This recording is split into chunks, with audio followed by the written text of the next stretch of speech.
They call it the loneliest road, but you are never really alone. And if you see a man on the shoulder, don't stop. He doesn't need a ride. I've driven US Route 50 in Nevada maybe a dozen times. Everyone calls it the loneliest road in America, and honestly, they're right. It's a 400-mile stretch of cracked asphalt, sagebrush, and mountains that chew up your cell signal and spit it back out. You can drive for an hour without seeing another car. It's the kind of emptiness that feels less like freedom and more like a vast, cold throat waiting to swallow you whole. I never told anyone this. Not my wife, not my therapist, and certainly not the Nevada Highway Patrol.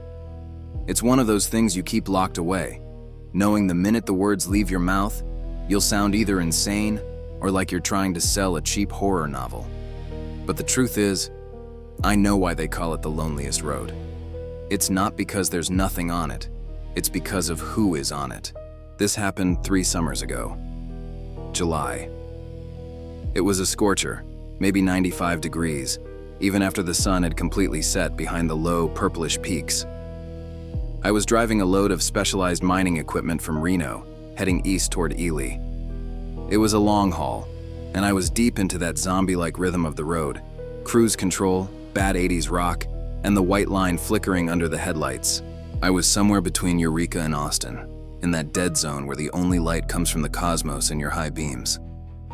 That's when I saw the first strange detail. It was a man, standing dead still on the shoulder. Now, seeing anyone out there is weird, but seeing this guy was bizarre. It was July, and he was wearing a heavy ankle-length overcoat, the kind of thick wool that belongs in a blizzard. And not just that. He had a felt fedora pulled low, and his whole silhouette looked heavy, like something from a 1940s newsreel about the Dust Bowl. I instinctively tapped the brakes. He hadn't stuck out his thumb. He was just standing there, facing the desert. I slowed down, adrenaline starting to kick in. Maybe his car broke down. Maybe he needed water. That's what I told myself. As I passed him, the oddity went from subtle to jarring. My truck is huge, a roaring semi, and yet, as I rolled by, I felt this sudden, profound drop in temperature. Not just the AC kicking on, but a raw, biting cold that smelled like old canvas and ozone. It was like sticking your head in a freezer on a summer day, and in the fraction of a second he was in my window, I saw his face. Pale. Bone white, actually. And his eyes. They looked like dirty glass reflecting no light, just staring, not at me, but through me. I floored the gas. The incident stuck with me. The next day, after dropping the load, I looked it up. Nevada Highway 50 ghosts. That's how I found the local legend. They call them the ice hitchhikers. They only appear in the summer. They all wear the same style of out-of-time, heavy winter clothing. And the chilling common thread. Drivers who pick them up are found later, their cars pulled over, keys in the ignition, sometimes still running. But the driver is gone. Vanished. A year later, I was back on the 50, late June. I was smarter this time, or so I thought. I had a full tank, a thermos of black coffee, and a resolution. Keep driving. I told myself the first guy was probably a drunk, a weird tourist, or maybe just a hallucination brought on by fatigue. Then, around midnight, it happened again. This time, it wasn't one man. It was 2, maybe 50 yards apart. Same coats, same hats, facing the desert. They looked like statues of lost travelers, waiting for a train that hadn't run in 70 years. And as I got closer, the temperature started dropping again, faster this time. The air conditioning in my cab was already set to maximum cold, but this was a different, invasive cold that numbed the skin on my arms. And then I did the risky thing, the thing that every horror movie character does right before they die. I slowed down, not to stop, but to look. I felt compelled, like something was pushing down on the brake pedal with me. I wasn't brave. I was just too terrified to look away. I was rolling past the second figure when I noticed the details. The clothes weren't just old, they were damp, waterlogged. I could see the outlines of their faces under the fedoras, pale and expressionless. And then I noticed the one thing that shattered my composure: the ice. There were small crystalline shards clinging to the wool fibers of the overcoats, glistening under my high beams like diamond dust. In the 90-degree Nevada night. Ice. The increase in the phenomenon was complete when, as the second figure was just leaving my peripheral vision, I heard it. A whisper. Not from the radio, not from the passenger seat. It sounded like it was right outside the driver's side window, brushing the glass. It was my name. James? The voice was hoarse, raspy, and had the sound of wind chimes coated in frost. That was the point of no return. They knew me. They weren't just travelers. They were waiting for me. Panic slammed the door on my logic. I slammed the accelerator, the big diesel engine roaring as I reached 80, then 90. My mirrors showed nothing but the receding white line, the darkness, and the occasional reflection of a faded sign. But the cold stayed. The smell of ozone and wet wool was inside the cab now. I started shaking. I checked the back of the cab, the passenger seat, the floor. Nothing. I was alone, but I knew I wasn't. The feeling of a presence, heavy and intensely cold, was pressed right up against me, right behind my right ear. Then came the climax. It wasn't a monster jumping out. It was a discovery, a whisper of awful, partial revelation. I looked down at the passenger seat where I had tossed my old road atlas. It had flipped open, possibly from the vibration. And on the page showing the section of the 50 I was on, there was a small, neat square of condensation. Underneath the moisture, something was pressed into the paper, like a message transferred from a frozen surface. I picked it up, my fingers almost instantly numb. It wasn't written. It was a photograph. An old black and white photo, faded and creased, maybe 2 inches by 3. It showed a group of 4 men standing next to a broken-down Ford Model A, bundled in the same damn coats, smiling grimly. And one of them, the one standing closest to the car, the one looking directly at the camera, was the first man I had seen a year prior. But it was the back of the photo that contained the true horror. Written in shaky, nearly illegible cursive were the names of the men and a date, December 1948. And beneath that, a single word, frozen. They weren't ice hitchhikers because they were cold. They were cold because they were still frozen. They were trapped in a catastrophic winter storm in a year the road was barely a dirt track. And now, they were forever stuck between seasons, searching for a ride out of a 70-year-old tomb of ice. And I had just confirmed their existence. I didn't stop driving until the sun rose and I reached a brightly lit gas station in Ely. I burned the photo in a rusty oil drum and drove home, never taking Route 50 again. The story should end there, right? The driver escapes and learns his lesson. But the threat, the cold, it lingers. Last winter, I bought a new coat. A heavy brown wool overcoat. I found it in the back of a secondhand store. I don't know why I bought it. It felt familiar. It felt right. Just last week, my wife found me staring out the window on a 92-degree night, shivering, a thin layer of frost crystallizing on the window pane of my bedroom. When she asked what I was doing, I just shook my head. I've started waiting. Waiting for the cold. Waiting for the sound of an engine that isn't mine. Waiting for a whisper. And I know that sooner or later, they will stop just asking for a ride. For 1 mile on this road, you are utterly isolated. No phone, no radio. And the darkness under that bridge isn't just the shadow of the concrete beam. Look, I'm a logistics coordinator. I deal with schedules, manifests, and truck breakdowns. I live in the world of measurable facts and spreadsheets. Ghosts, curses, electromagnetic anomalies. They were just clickbait articles I scrolled past at 3 a.m. while waiting for a load to clear customs. I drove the I-10 corridor between Houston and Baton Rouge for years, and I thought I had seen everything the Gulf Coast had to offer. Hurricanes, alligators in the ditches, and traffic that could make a saint curse. But there's one particular spot, right on the border, or maybe just west of Vinton, Louisiana, heading into Texas, that still makes my neck hairs stand up when I think about it. It's the kind of thing that makes you question the reality you rely on. This is my confession, not to some priest, but to the cold, impersonal web. Maybe someone else out there has experienced this and can tell me I'm not crazy. The spot in question is a particular railway overpass. It's unremarkable in every way. Just an old rusting steel bridge carrying a single track line over the highway. You pass under a dozen just like it on the I-10. But this one, it's where everything electronic dies.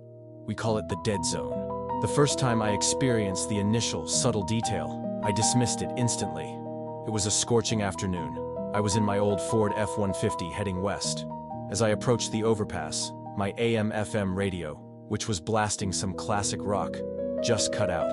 Not static, not fading, it was a sudden, hard stop, like someone pulled the plug. I cursed, figured the antenna cable had rattled loose, and started fiddling with the dial.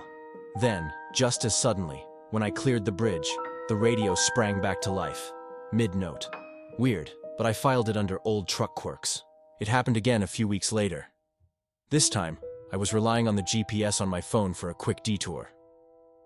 As I entered the shadow of the bridge, the screen went black. Not powered off, but the backlight died. The map vanished. For those few seconds it took to pass under, I was navigating blind. Once out, the screen blinked back to life, map restored, like it had just woken up from a nap. The time on the screen hadn't advanced. It was a blank. This became the increasing phenomenon. It wasn't random, it was systematic. Every single time I passed that specific overpass, the radio would cut out precisely when I entered the shadow and spring back on the moment I exited. The GPS would fail. I started talking to other long-haul drivers during coffee stops. Slowly, in hushed tones, the legends started to trickle out. Some said it was an old Confederate burial ground beneath the tracks. Others said a high-tension power line had been secretly buried there. The most popular theory involved a train wreck back in the 1930s. A massive pileup involving hazardous materials that somehow warped the magnetism of the Earth. I became obsessed. I needed a rational explanation. So, I took the risky, forbidden action. I decided to test the limits of the phenomenon. On a Tuesday, during a delivery run when traffic was light, I prepared. I set up my dash cam, which had its own battery, aimed at the instrument panel. I had 3 cell phones in the cab. My personal one, my work burner, and an old flip phone. I had a portable shortwave radio tuner, also battery-powered, sitting on the console. I wanted to capture the moment of the failure. I hit the zone at 11:30 a.m. Clear sky, no rain. The first thing to go was the truck's main system. Just before the bridge, the radio snapped silent. Then, the whole dashboard blinked. Not just the lights, but the digital display showing the mileage, the temperature gauge. They all went dark, then back on, then dark again, flickering rapidly. It was like the truck was having an electrical seizure. Then came the fragmented revelation. The phones. I had all 3 phones recording video or displaying static images. As I moved into the shade, they didn't just lose signal, they went completely dead. No screen glow, no power. I thought the batteries had failed, but they were all fully charged. The terrifying part was the shortwave radio. It was designed to pull signals from hundreds of miles away, completely independent of the truck. And as the darkness of the bridge enveloped me, the shortwave didn't go silent. It started hissing. Not static, but a loud, sustained shh. A white noise that felt like it was pressing on my eardrums. The dash cam, powered by its own battery, was still running. It was the only thing that worked. I looked up at the concrete. The space under the bridge was always cooler, but this time, it felt like stepping into an empty freezer. And that's when I saw it. The thing that broke my sense of security and made the experience the point of no return. Scrawled into the concrete support pillar, high above the road where no regular graffiti artist could reach, was a single word, carved deep, looking decades old. It wasn't paint, it was etched. Listen. The hissing from the shortwave radio intensified until it was a piercing, unendurable squeal. The air in the cab grew thick. I felt a pressure building in my head, a deep internal throb that made me feel dizzy. The darkness under the bridge wasn't just the absence of light, it was a physical presence, pushing down. Then came the climax. As I floored the accelerator to escape, one of the phones on the console, the old burner, suddenly flashed its screen. It was back on, not displaying the time or signal bars. It was displaying a single text message from an unknown number. The message was just one word, now. The second I read it, The shortwave radio emitted a sound that wasn't hiss, wasn't static, and wasn't human. It was a mechanical, grinding, clicking noise, like a massive clockwork mechanism being wound up just overhead, inside the structure of the bridge itself. And then, everything clicked back to normal. The dashboard lights, the radio, the GPS, all snapping back to life as I cleared the last beam. The music starting instantly where it had cut off, as if no time had passed at all. I looked at the burner phone again. The message was gone. The phone was back to its lock screen, no trace of the incoming text. I pulled over 10 miles down the road, sweating and shaking. I checked the dash cam footage, expecting to see a rational explanation. Maybe a huge electromagnet on a passing train, maybe a military jammer. The footage showed the dashboard lights flickering, but the audio was the most unsettling part. For the 3 seconds I was under the bridge, there was nothing. No radio, no squeal, no mechanical clicking. Just dead silence. A gap. A 3-second tear in my existence. The phenomenon remains. They say the failures are caused by residual electrical fields. But I know what the silence means. It means whatever is under that bridge doesn't just cut the power, it cuts the connection to the present. It stops time. Now whenever I drive the I-10, I take the long way around or I clench the steering wheel and close my eyes until I'm past that railway overpass. I don't stop. I don't slow down. But I still have the old burner phone. Sometimes, late at night, when the signal is weak, I swear I can hear a faint, distant grinding sound coming from the speaker, like something is trying to wind itself up, and I'm terrified of what it will do when it finally finishes counting down. You can drive this road at night, but if you hear a cry, accelerate. Because what's crying isn't a baby, and it only wants you to stop the car. I'm an investigative podcast host. My name is Maya, and I've spent the last 6 years chasing shadows in the American Midwest, turning whispers into episodes. I've dealt with everything from unsolved murders in Nebraska farm towns to genuine documented mass hysteria in old mining communities. I pride myself on being a skeptic who records the phenomena, then sifts through local history and geology to find the mundane, awful truth. I use facts like armor, but the armor got chipped, maybe cracked clean through, on Transylvania Cemetery Road in Ohio. The cemetery itself is a historical marker, quaint, overgrown, dating back to the 1830s. The road leading up to it, however, is pure folklore fuel. It's barely paved, winding through heavy, claustrophobic woods. It's infamous locally for the usual things: phantom lights, weird fog, and the occasional idiot high schooler trying to summon something with a cheap flashlight. The specific mystery I went to investigate, and the one that kept coming up in the archives and local forums, was the sound. The weeping. Not a sad adult cry, but a baby's cry. High-pitched, desperate, and heartbreaking. The urban legend had 2 distinct quantifiable parameters, which is what drew my fact-oriented mind. The crying is always heard when you're less than a half mile from the cemetery gates. It only seems to target vehicles with 1 or 2 occupants. Groups of 3 or more, they say, hear nothing but crickets. I drove out there in late October. The air was already cold, thick with the smell of wet leaves and decay. My gear was military grade. Directional microphones, infrared cameras, a portable EMP meter, and a fully charged shotgun microphone. All self-powered, naturally, because I've learned about the I-10 dead zone stories. I was in my Jeep Cherokee, and my field sound engineer, a guy named Sam, was in the passenger seat. 2 occupants. We were the bait. Our first trip was uneventful. We drove the length of the road 4 times. Nothing. Just the sound of the tires crunching gravel, the wind in the trees, and our nervous conversation. I started to think this was going to be an entire episode dedicated to the power of suggestion. But on the 3rd night, the confession starts.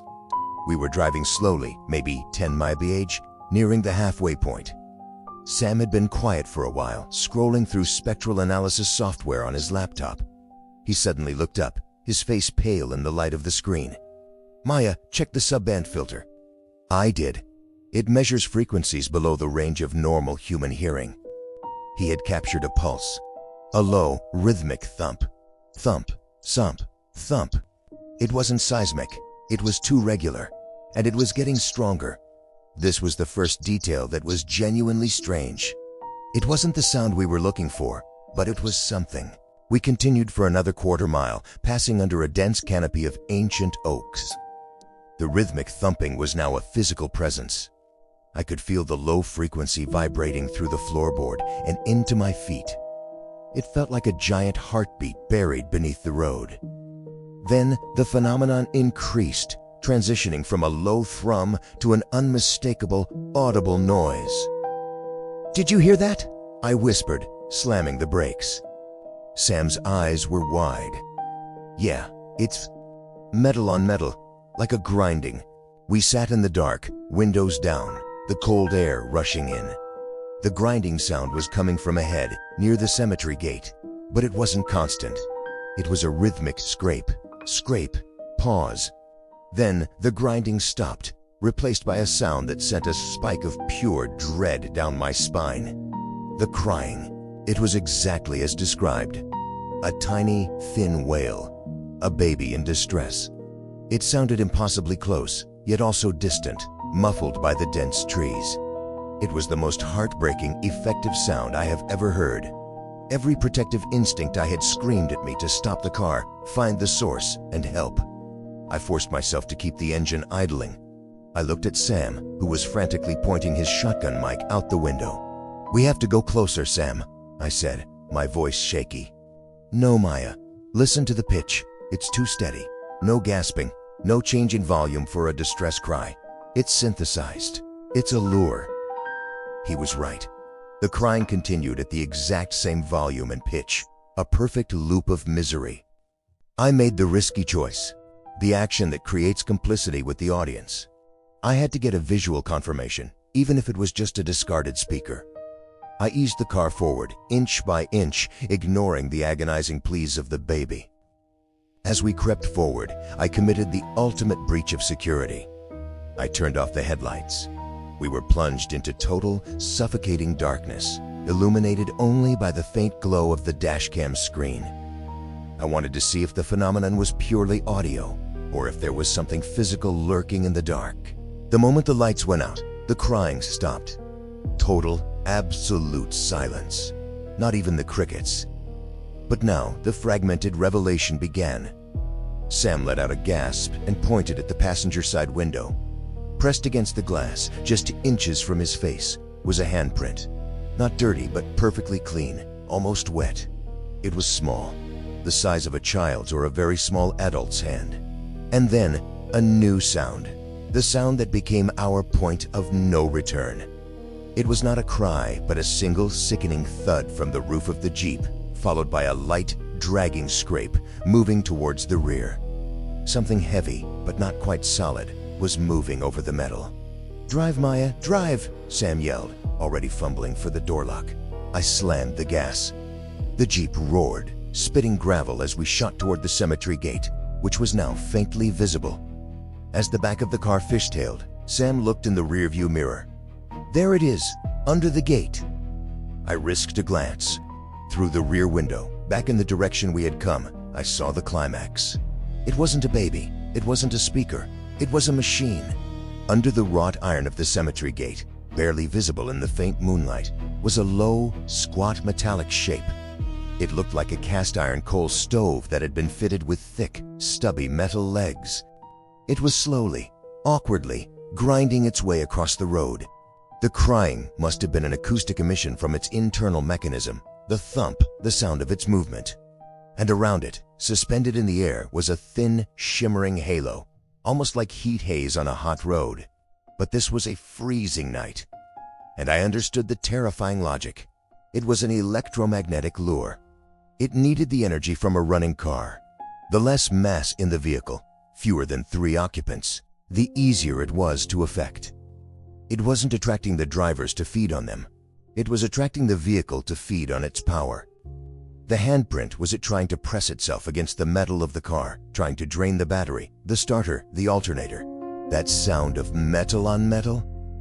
It was the thing using the cemetery road as its hunting ground, somehow drawing the energy out of the engines of stopped cars, leaving the driver abandoned, stranded, and prey to whatever other older things might dwell in the woods of Transylvania.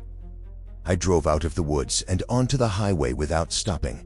the low thrumming finally fading completely from my feet. We analyzed the dashcam footage later. The video shows the moment the lights went out, the moment the car jumped forward. But in the audio track, right where the crying and the scraping should have been, there was only the low-frequency thumping. But now it wasn't a heart. It was a rhythmic, almost mechanical lullaby. The despecho is inconclusive, but the threat remains. I never aired that episode. I couldn't find a rational explanation for a self-moving cryogenic machine feeding on car batteries by using a localized sound-based lure. Sam quit podcasting and started teaching high school. I still drive. I still chase stories.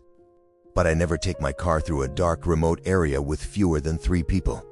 And I never, ever drive Transylvania Road. Sometimes, when I'm sitting in my studio editing late at night, I pull the old audio recording of the thumping.